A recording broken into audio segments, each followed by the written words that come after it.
Hello everyone, welcome back to Survival Minecraft. In the beginning of today's episode, I ventured into the nether to get some achievements and to get some ancient debris and the smithing templates. I found a few nether fortresses and even a dried ghastling. It took quite a while to find some bastions because I kept finding fortresses, and I might come back and use that one later. The first two, I didn't go very far inside because I was worried about getting attacked by the piglin brutes, as I couldn't find any chests. I finally found one that had chests which were much more easily accessible, and I was even able to defeat one of the piglin brutes by making a little hole in the wall. He wanted to end my game, but I wouldn't let him. I was on the lookout for any ghasts that might try to ruin my day as well. The chest even had a mending pickaxe. I found another chest in this hole, and I made a safe space so that I could access it. I was very wary because I always die in these bastions. Thankfully, it had a smithing template and even an ancient debris. Next, I went mining and I kept running into lava, but I brought up some extra pickaxes and even potions. And I found quite a few ancient debris after a while of mining. It was enough for a full set of armor, tools, and weapons. I went back to the surface after a few mining trips, duplicated the smithing templates, crafted some netherite ingots, and went to the factory to make the netherite gear. It was nice to finally have netherite. I'm not sure if I'll use armor trims, because I haven't found any that I really liked. I prefer the basic look of diamond or netherite armor. But it feels pretty good to be more powerful and have extra durability. It also makes the tools slightly faster. I even had enough for a netherite hoe, which gives you an achievement.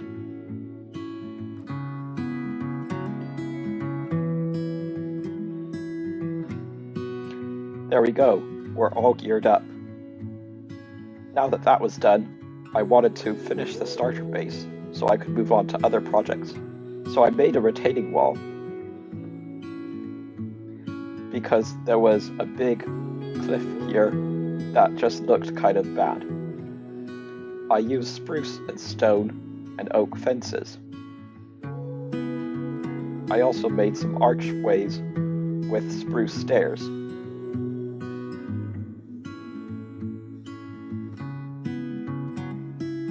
I went for a flyby to have a look at it, and yeah, it looks pretty good.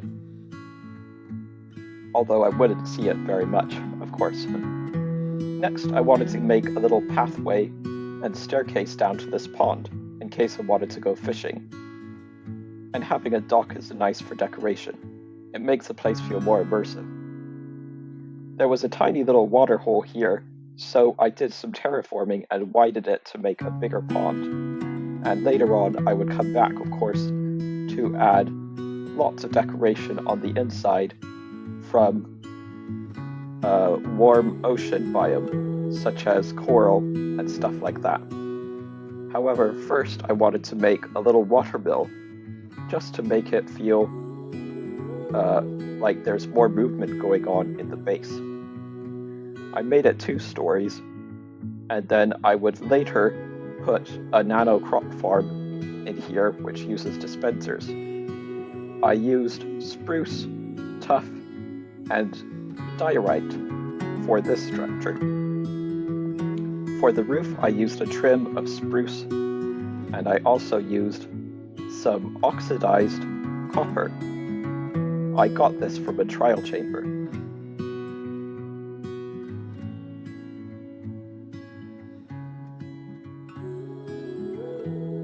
I made a little wheel, and it took a bit of work to get it just right, but I eventually would make it so that it looked like water was actually flowing through it and powering it. Although I think in real life, these are usually around flowing water like rivers instead of lakes. Here you can see the progress from a distance, and it's looking pretty good. Very happy with how it's turning out.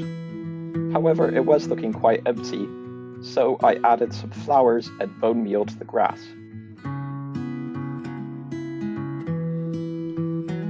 It's nice to have a bone meal farm. Here I am exploring a trial chamber because I wanted to get tuff and copper. It's a great way to avoid having to wait for it to oxidize. Of course, you do have to deal with the pesky mobs, but it was a fun distraction, and since I had netherite gear, it really wasn't all that much of a challenge. I might come back later and get some more blocks, and maybe even try to get a mace. But I usually get quite unlucky when trying to grind for a mace, so it'll probably take a few trial chambers before that happens.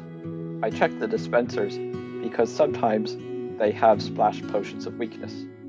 Back on the surface, I wanted to make a goat barn, so I used some stripped spruce logs, and I had some extra amethyst from a geode that I mined, so I wanted to use that for the walls. I wanted this barn to be quite tall because most of my buildings were a bit short. Here I made the entrance to the barn, and there really wasn't much on the inside, just a couple of goats. But if you didn't know, you could use goats to get music discs, so I might come back later and turn this into a music disc farm. Placed in all of the amethyst in the walls, and I made an entrance to the barn, which would house some goats.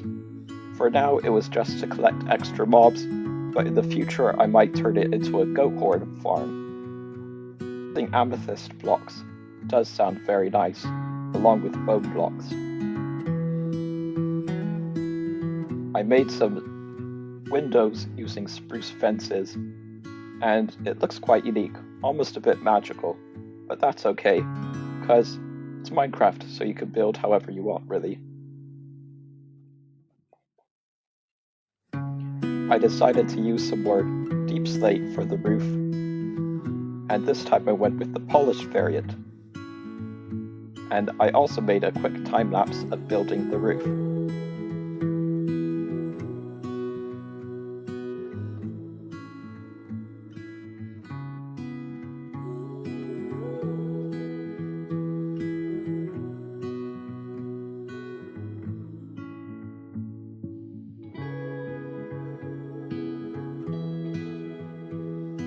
I would fill in the gaps in the roof, and I would go to make another structure next to it, which is temporarily empty, but here you can see the view so far, and it's turning out pretty good. Here's the next structure that I was talking about. I wanted to make an L-shaped house, just to fill out the space a little bit. I went with some tuff and diorite to match the water mill. And there's nothing inside this house, but I might use it for more storage for another farm like a mud farm.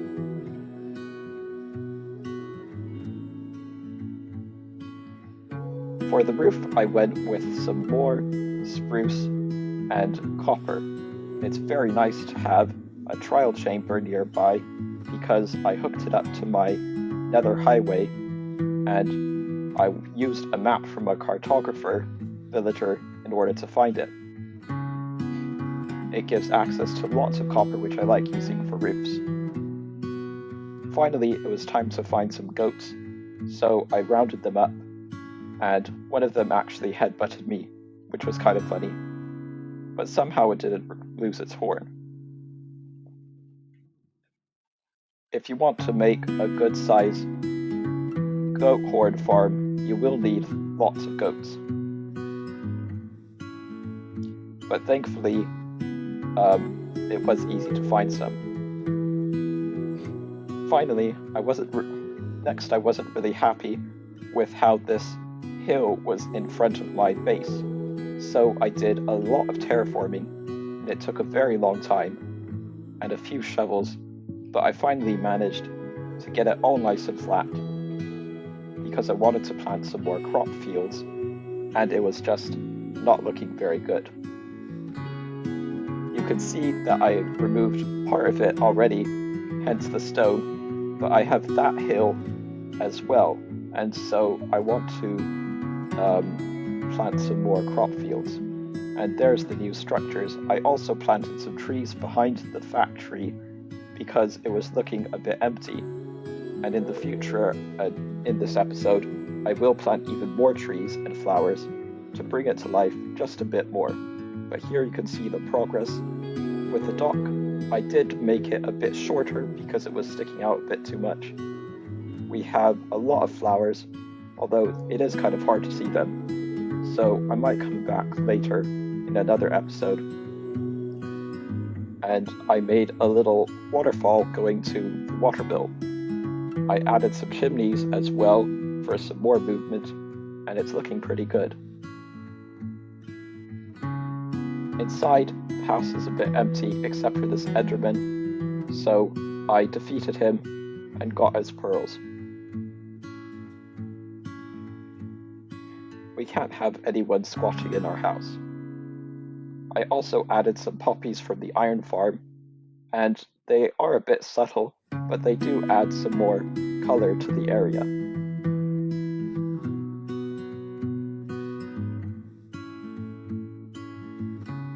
Yeah, not too bad if I do say so. Here you can see the finished barn, and it's looking pretty good. The amethyst and deep slate go quite well together.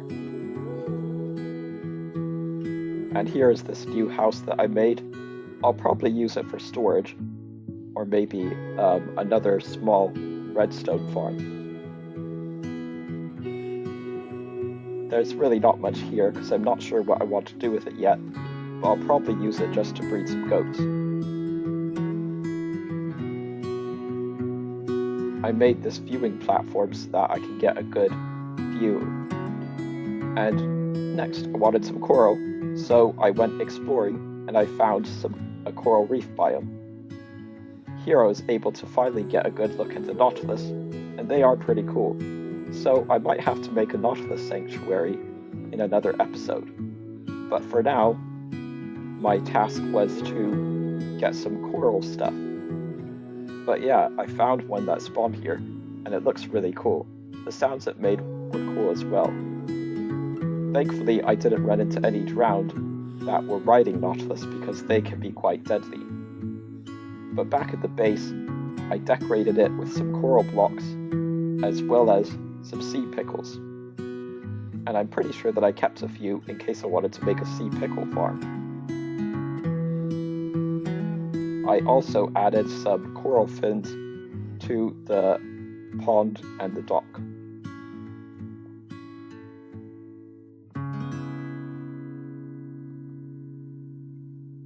To light it up, I added some sea pickles, and it really brings a pop of color to this otherwise kind of bland pond. Hopefully you can see in the video slightly okay, but it really brings it to life a lot more, makes it much more colorful. However, I still wanted even more trees because it was looking quite empty and plain on the outside of the building. So I did some terraforming and farmed up a load of saplings from nearby forests.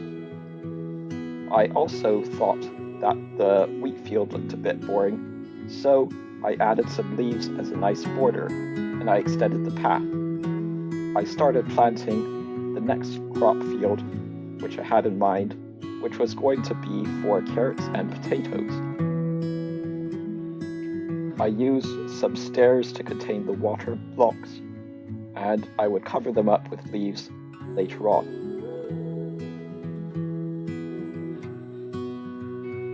I planted the carrots and potatoes, and I went AFK at my skeleton spawner overnight so that I could get tons of bone meal, because I would need a lot of crops. I planted them in rows like this. Finally, it was time to do something I had been procrastinating for a while, which was to do terraforming. I did a lot of mining and got rid of all of the dirt and stone, and I replaced it with some more grass. And of course, it took a very long time, but the crops are fully grown. I also made another field and planted some beetroots. I extended the pathway and made quite a few in a plus shape, in a kind of grid-like pattern. I had another field that needed to get filled up, so I decided to plant some berry bushes, which kind of looked like a vineyard. But I did take some damage from them, but that's okay. I also had an idea of planting some dried grass because it looks kind of like wheat, and it was kind of annoying to plant, but at the same time it didn't need tilled soil, which was cool. I had an empty spot near the crop fields, so I decided to build another house. I have no clue what to put in here. Maybe I'll put some cats or something like that. I decided to use some stone bricks and some bone blocks from my skeleton spawner. It gives a nice medieval look. I also used some oak trapdoors for the windows.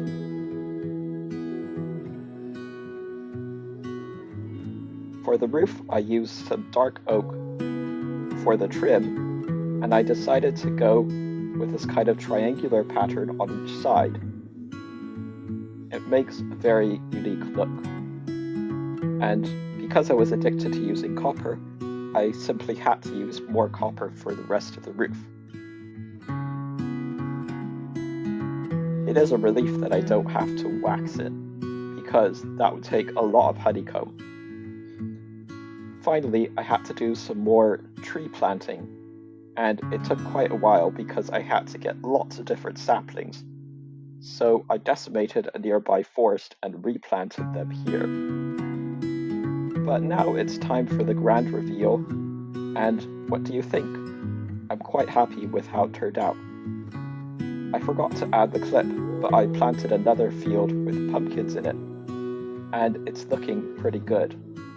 Maybe a bit too green, but the pumpkins and wheat and dried grass helps to bring some color, and of course the trees do as well.